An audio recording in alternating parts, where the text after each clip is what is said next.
और युवराज ने साधु महाराज को अपने साथ घटित हुई सारी कहानियां बताईं। तब साधु महाराज बोले, मेरी बेटी आराध्या की मृत्यु नहीं हो सकती, क्योंकि मैंने उसे विशेष शक्तियां दी थीं। वह अपनी रक्षा स्वयं कर सकती है। युवराज ने साधु महाराज के लिए महल में व्यवस्था की। जब वे महल पहुंचे तो देखा कि बंदरिया कैद में थी और रो रही थी। साधु महाराज ने तुरंत युवराज से कहा, इस बंदरिया को छोड़ दिया जाए, क्योंकि इसका कोई कसूर नहीं है। युवराज ने बंदरिया को आजाद कर दिया। जैसे ही बंदरिया आजाद हुई, वह युवराज को पकड़कर खींचने लगी। यह देखकर युवराज को गुस्सा आया, लेकिन साधु महाराज ने कहा, यह बेजुबान तुम्हें कुछ बताने की कोशिश कर रही है, तुम क्यों समझ नहीं रहे? बंदरिया युवराज को बुलाकर उस राज्य में ले गई जहाँ उसकी पहली माँ रहती थी, जिसने आराध्या को जन्म दिया था। जब वे राज्य में पहुंचे तो देखा कि एक बहुत खूबसूरत लड़की अपनी सहेलियों के साथ खेल रही थी। युवराज ने जब नजदीक जाकर देखा तो वह लड़की आराध्या थी। आराध्या अपनी सहेलियों के साथ खेलते हुए महल के अंदर पहुंच गई। युवराज ने जाने की कोशिश की, लेकिन तभी वहां के राजा की पत्नी आ गई और पूछा, तुम अंदर क्यों जा रहे हो? युवराज ने जवाब दिया, जो लड़की अभी अभी अंदर गई है वह कोई और नहीं, मेरी पत्नी है। तब राजा की पत्नी ने कहा,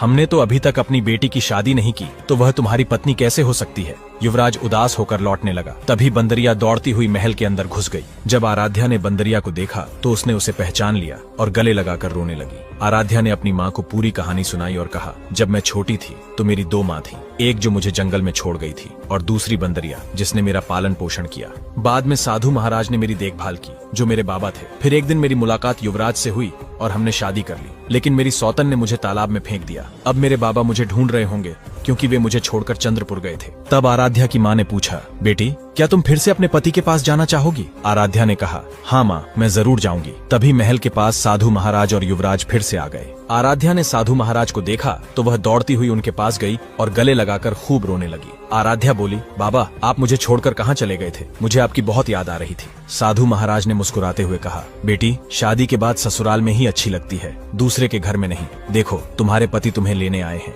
जब आराध्या अपनी माँ को यह सारी बातें बता रही थी तो उसकी पहली माँ, जिसने उसे जंगल में छोड़ा था, उसने भी यह सब सुन लिया।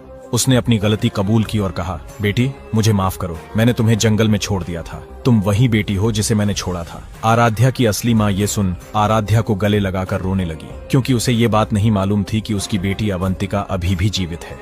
आराध्या ने अपनी सौतेली माँ को माफ किया और अपने पति युवराज के साथ अपने राज्य लौट आई। युवराज ने अपनी पहली पत्नी को 200 कोड़े लगवाकर महल से बाहर कर दिया। फिर वे दोनों खुशी खुशी अपनी जिंदगी जीने लगे। दोस्तों ये कहानी एक ऐसी सौतेली माँ की है जिसने अपनी बेटी को मारने के लिए जंगल में छोड़ दिया ताकि जंगली जानवर उसे खा जाएं। लेकिन दोस्तों वह कहते हैं ना, जिसका भगवान बचाने वाला होता है उसका कोई भी कुछ बिगाड़ नहीं सकता। ऐसा चमत्कार हुआ उस बच्ची के साथ जिसे एक बेजुबान बंदरिया ने अपना दूध पिलाकर उसे बड़े ही प्यार से पाल लिया। दोस्तों ये कहानी आपको कैसी लगी कमेंट बॉक्स में जरूर बताएं और अगले कहानी के लिए थोड़ा सा इंतजार करें। धन्यवाद।